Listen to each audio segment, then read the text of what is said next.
Oh yeah, hope you're well. It's John Mansell, exboozehound. I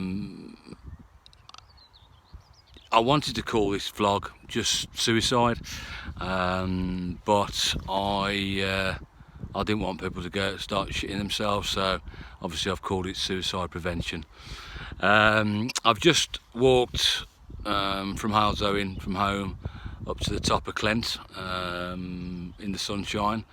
I think you can just about see my eyes. I'll give you a bit of a view around, see what I can see. So, not bad views. Well, beautiful views really.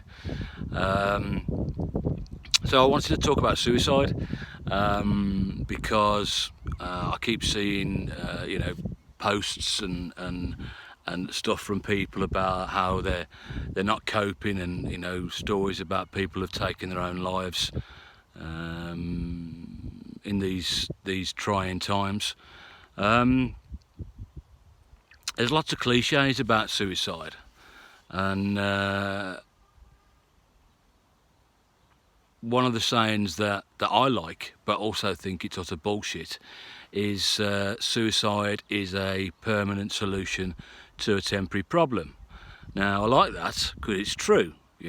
If you make the decision to take your own life and you do it, then you haven't got any chance of finding a better life. But also, temporary problem is a weird one. I'm 47 now. I know you can't, but oh no, I'm not. I'm 47 in a couple of weeks' time. I'm 40. I don't know, anyway, I'm 40 odd, and depression and anxiety and antidepressants and suicidal thoughts have been in my life 30 years, if not more. Interesting fact, and I think I'm probably playing loose and fast with the word interesting, but back in the 1980s there was a program called MASH, and for some reason I can always remember that the theme tune to MASH was a song called Suicide is Painless. And in preparation for doing this vlog, I know I don't usually do preparation, I had a quick listen to it, and I still can't decide what they're saying, but what that suggests to me is, suicide or suicidal thoughts have been in my life for, I think it was first, I googled it as well, it was first aired in the UK in 1983, and at that point I was 10. I don't remember having put suicidal thoughts back that long ago. I don't actually have any childhood memories for one reason or other. What I can remember is that I was very shy. Whether that was the first starting point of my mental health issues, I don't know. Anyway, so suicide is I can't remember the bloody saying now. Suicide is a permanent solution to a temporary problem. Again, good and bad. One of the things that I think is really important, like for example, I wanted to call this vlog suicide, but I didn't want to, upset people, so I'm going to call it suicide prevention. But there again, I'm buying into this premise or this idea that suicide is a taboo subject. It's not. In actual fact, it's a subject that we should talk about on as often as we need. I was once speaking to a young lady in America via Twitter, and she said to me that she was having suicidal thoughts. I knew she was seeing a counsellor, and I said, well, have you spoken to your counsellor about it? And she said no. And I said, why? And she said, I think this is how it went. She said, I can't talk to my counsellor because I'm either 16 or under 16, and if I talk about suicide, they've got to tell my parents. Well, I said, well, why can't you talk to your parents about it? And she said, well, it'll upset them. And my response to that, and I'm usually fairly direct, was, well, them coming home and finding you dead would be a lot more upsetting than a difficult conversation. It is a difficult conversation, and I don't think suicidal thoughts have ever been far away from my mind. An example: the first thing I do whenever I get out of bed, or at any point, at any time, the television's either on or there's some music, or I've got my headphones on. And the other day I had an hour sunbathing, and during that hour my mind attacked me constantly. Whether it's just noise, or whether it's negative thoughts or intrusive thoughts, or whatever, it just attacked me consistently. And you know, people without mental health issues or addiction issues or whatever issues, when people say that, you know, I have to fight every day against my mental illness, they don't believe it. But believe it, because I do every day, every single day. I have some sort of negative thought. I've got something at the moment that is just destroying me. But at the moment I'm able to deal with it. And while I was sitting there the other day, sitting in the sunshine, you know, I was thinking, you know, I can't take this anymore, you know, life's too difficult, you know, I wish I was dead, which is utter bollocks. See, I have the thoughts, and I think about it, and I you know, think about how I'm going to do it and all that sort of stuff. But the strange thing is, I know 100% that I'll never do it, and that's a powerful thing. That's made a huge difference, because I can have the thoughts, laugh them off, and get on with the rest of the day. Whereas a lot of you out there will have the thoughts, and you won't be able to think about anything for days and days and days apart from that, and it's soul destroying. It really is. One of the ways that I think I managed to deal with my mental health issues, I mean, various issues, including bipolar, which again everybody will know is quite a serious issue, is that I look at my illness, or my voices, or I don't even know whether I have voices. But my illness is I look as it's the demon within, and whenever I get the negative thoughts, the you know, the thoughts that are crucifying me and everything like that, I think of it as my demons that are attacking me. Now, some people don't like that analogy, and that's fair enough. I like that analogy because, you know what, sorry about this, but I fucking hate my illness. I fucking hate my demons, you know, and my demons and my illness tells me to take my own life. Well, just on that subject, if you've got somebody that you know that you don't like, you dislike, you hate, you'd never do anything that they told you to do. So why would you do anything that the demons tell you to do? I know it's not that straightforward, but again, it's that sort of just having those sort of coping mechanisms in place that allows you to know that you can deal with it. And don't get me wrong, I hate the word coping mechanisms.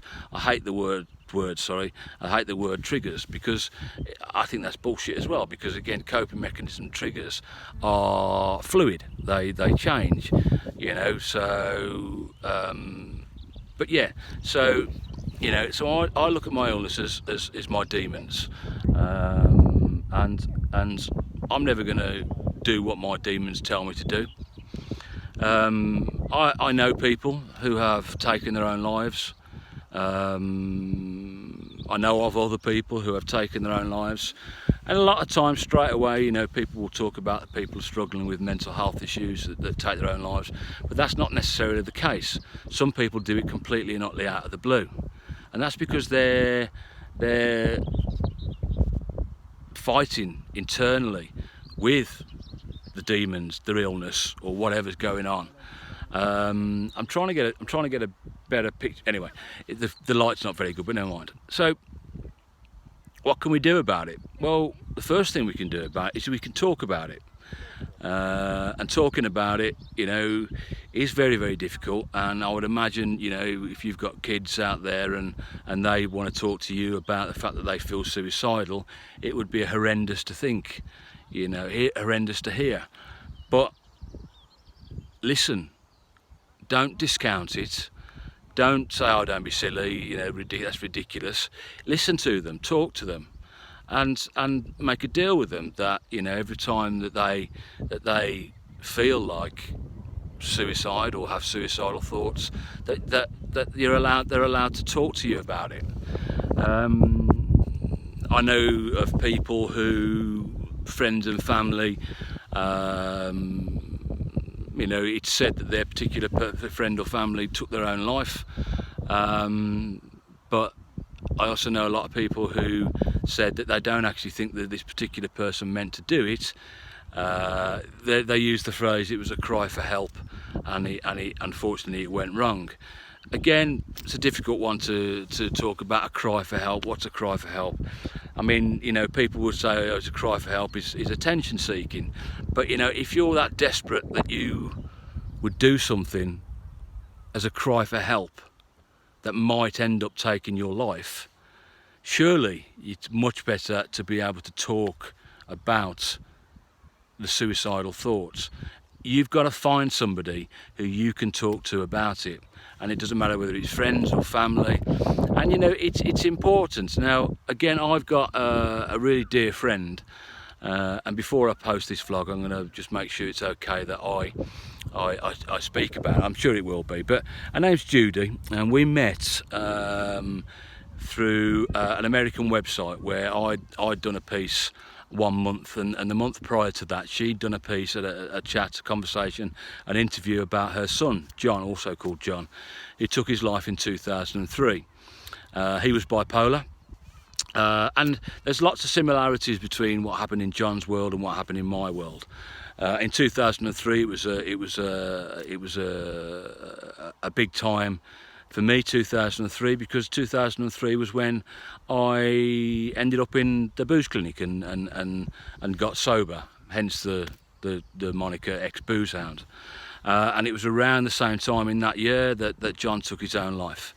And after we've met a few times, and after a few, well, quite a while of, you know, speaking and stuff like that, she came to me, she dropped me a message and said she thinks that she understands why John took his own life and I haven't.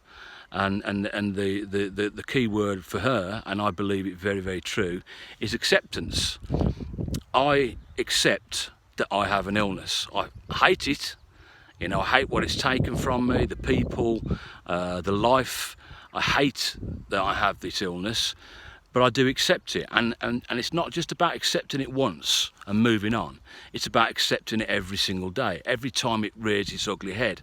As I said earlier, you know, again, people don't believe it, but I fight my demons, I fight my illness every single day.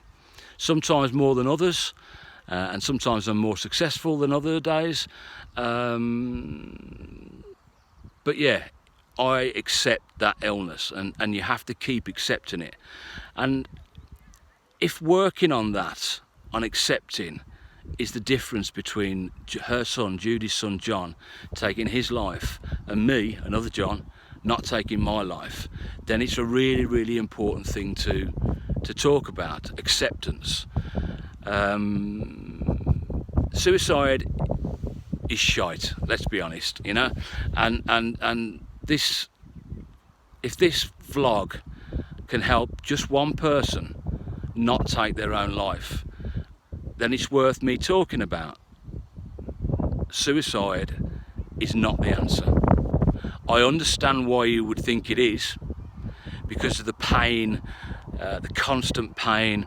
It's like, so for example, one of the things I do at the moment is I go for walks while we're locked down in coronavirus and all that sort of stuff.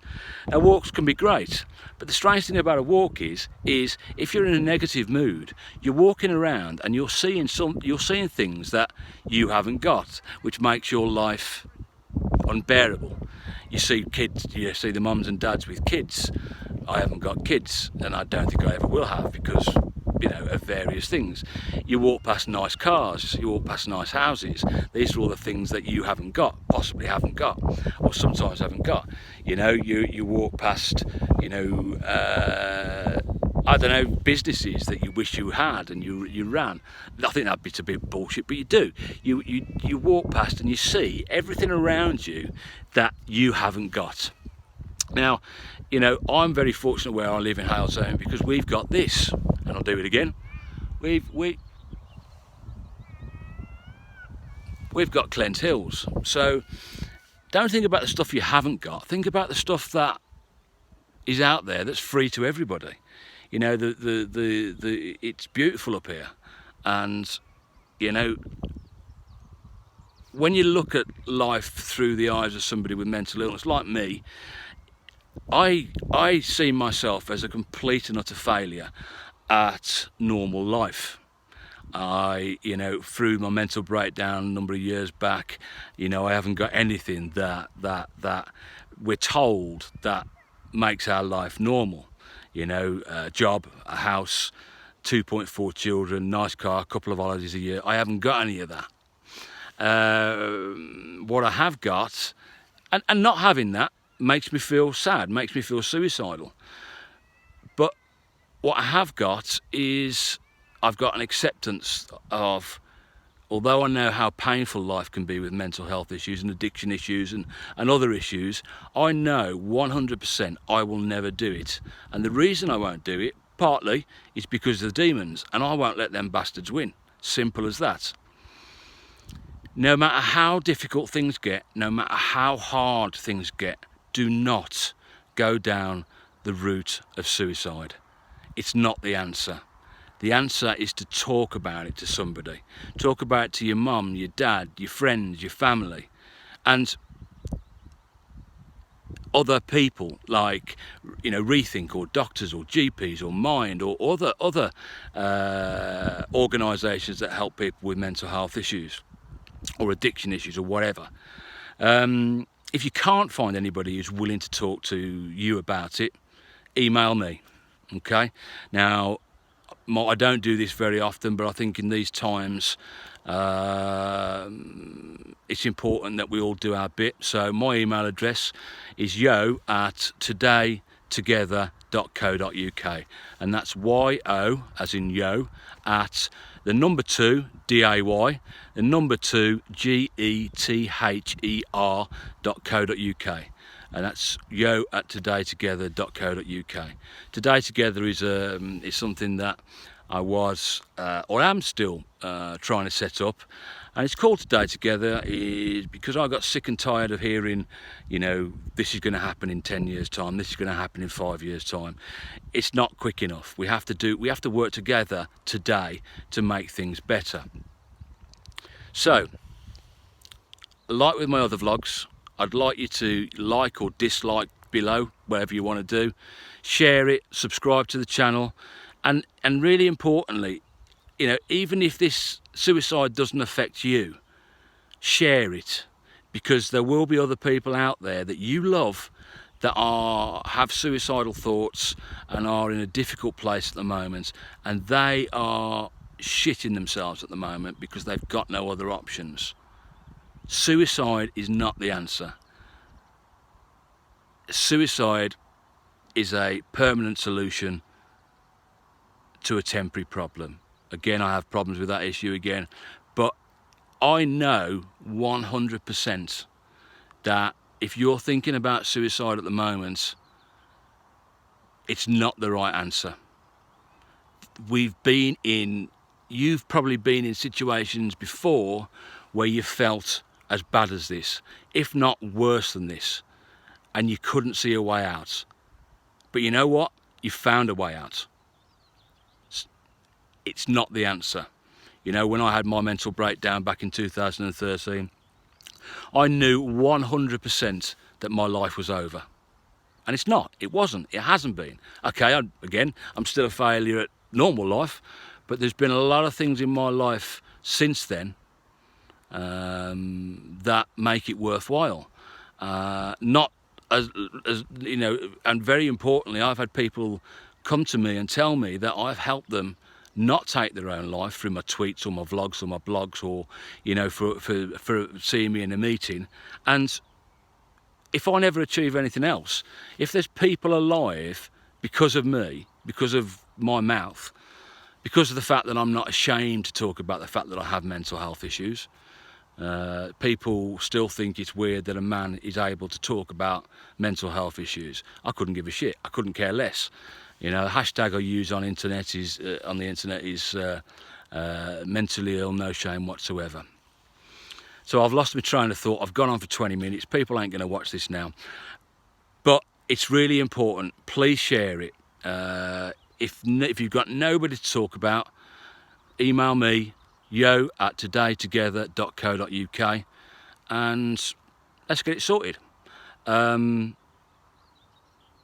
can't think of anything else to say, but it's not the answer, I promise you. And I promise you that we can get through this, and we can find other times. Enjoy the good and ride out the bad, which is my motto. Stay safe and stay alive.